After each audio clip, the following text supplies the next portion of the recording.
Hello, ladies and gentlemen, and hope you're all having a great and wonderful day.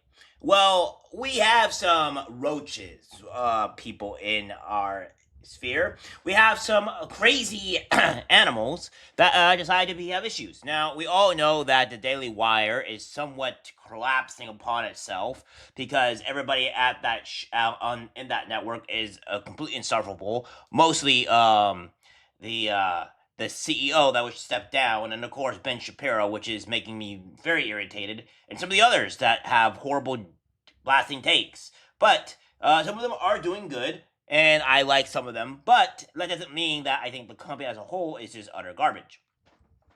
But on the outside of these things, what we have here is MAGA aligned influencers, because the word influencer is just oh so great to have, right? I mean, we love being an influencer. I don't like calling myself an influencer. I don't even want to be labeled as one. I just want to be telling people news, getting some news out there, and trying to fix the country as we see fit, because obviously it's full of grifters and shills, and I'm not one of the grifters. Trust me, because I did this off of a calling. I didn't do this off of getting money, which I'm not getting any money because they're not gonna start uh what is it? They're not gonna start endorsing or giving me big checks with 1,050 subscribers. Not that I'm very helpful and happy for you guys that give me this, but no, the sponsorships is not coming here anytime soon. So what we have here is from Nick Solder. It says, exposed, influenceable. The company cutting big checks to influencers on behalf of Big Soda. Influencers in quotation marks, by the way. We have here, over the past 48 hours, several large, supposedly aligned, MAGA aligned influencers posted almost identical talking points fed to them, convincing you that MAHA was out of line for not wanting solo purchases with food stamps. Some even slightly invoke President Trump as an emotional manipulation tactic, referring to his Diet Coke button. Not a single one of them disclosed they were paid for these posts, which led leaders to believe a general soda ban was in the works. Now, I want to say my opinion right here. I think soda is bad for you. I don't think soda should. I don't think that you should. There should be limitations on some soda. I think some sodas are even worse than regular sodas, like I think like diet soda, for instance.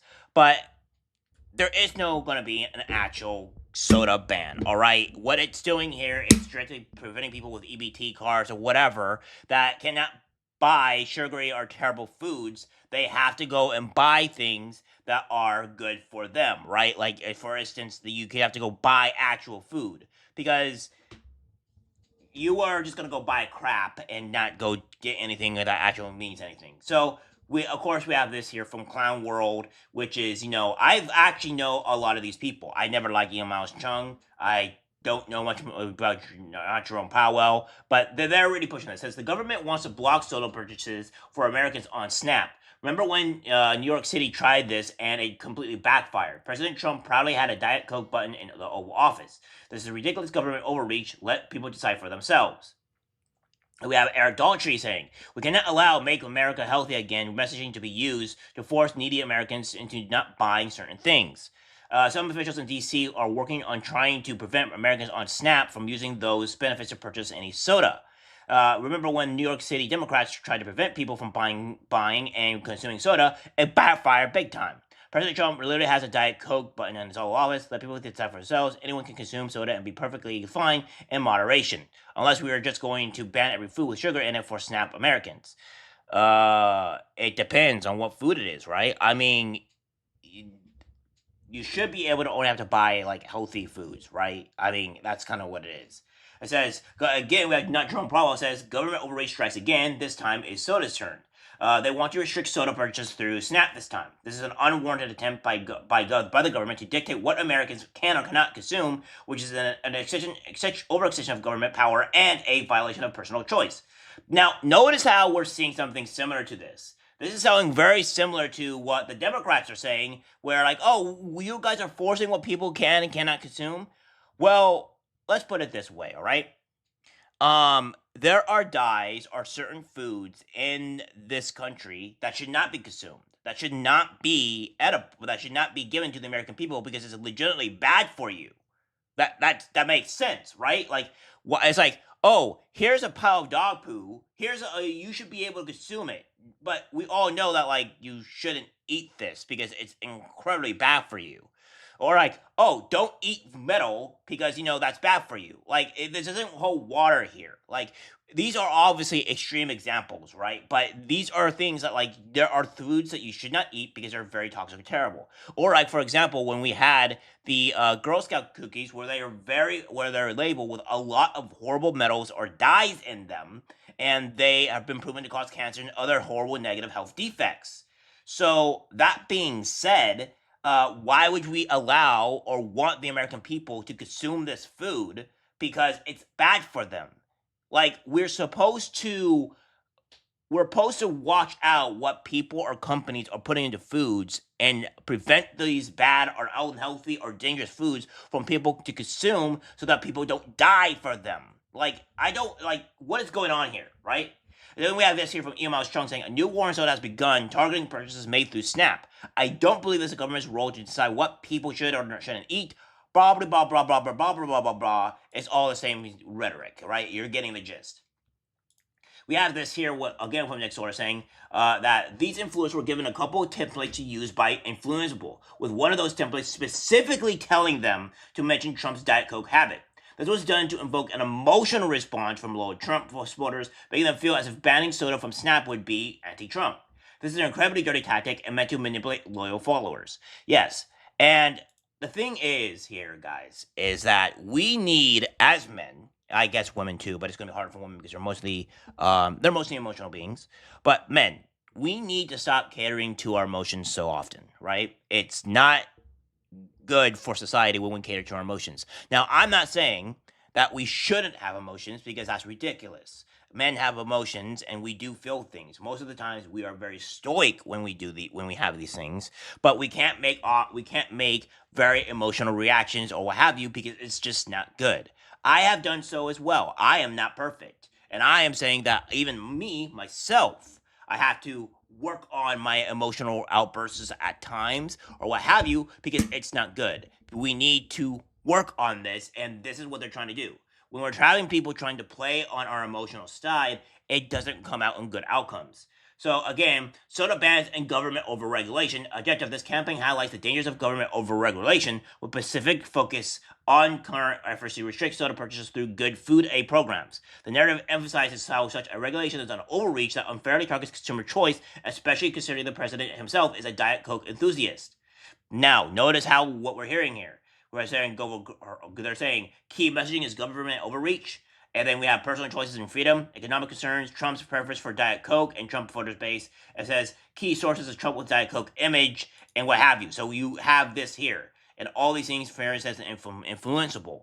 And then, of course, we have this Trump drinking Diet Coke. I mean, people should be allowed to drink what they want, but obviously not if Americans have to pay for it. I think a big deal here is that Americans are paying for people to buy these bad or unhealthy foods, right? I mean, that's just ridiculous. It's like, it's one thing if you're buying it yourself. It's another thing if Americans or what have you are buying stuff or giving you money to go buy garbage, right? That's just different.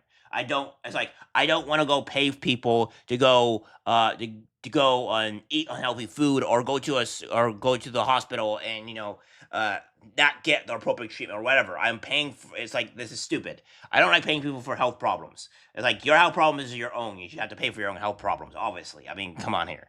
But again, we have this here from Nick saying influencers were texted by Influenceable telling them to help push back against government overreach until they paid between several hundred and even $1,000 per each post, attempting to turn MAGA folks against RFK Jr. and MAHA. Says here, help push back against government overreach and defend personal choice. Efforts to restrict soda purchases through food aid programs are a clear example of periodic overreach that unfairly targets consumer freedom.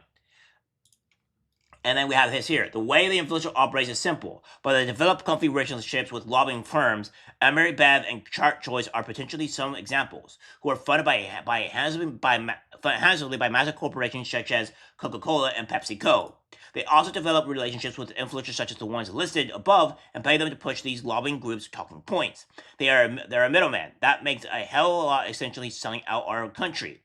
So it says here, American beverage. We are Americans beverage. Yes, here with all these things, with sodas, and what have you. So there you go. Every influencer content by influenceable met with the same criteria supposedly MAGA aligned. This was all meant to manipulate their followers, would trust them for news and opinions, into siding with Big Soda. A grand total of 0 of them disclosed they were paid to push a stance on proposed regulations. It goes on to say here that there was another template too, specifically pushing a CPAC link calling this war on soda. This link was included in the outline provided by Influenceable. How much over-regulating government or overreach can you handle? I think I've had enough. Another war on soda, etc., by Chad Prather. Goes on to say here, Influenceable does this a lot, pushing sketchy leftist aligned ads in the past. They'll also pay people to routinely push candidates and movies too. This is a much more innocent example, but I'm sure you've seen some of these posts. This gives you a visual from start to finish. It says, so this is a new Influenceable phone number. Please label it as Influenceable in your contacts and pin it. Influenceable is launching a campaign for the movie Sound of Freedom. Our goal is to bring massive awareness to the cause of child trafficking and drive people to watch the film.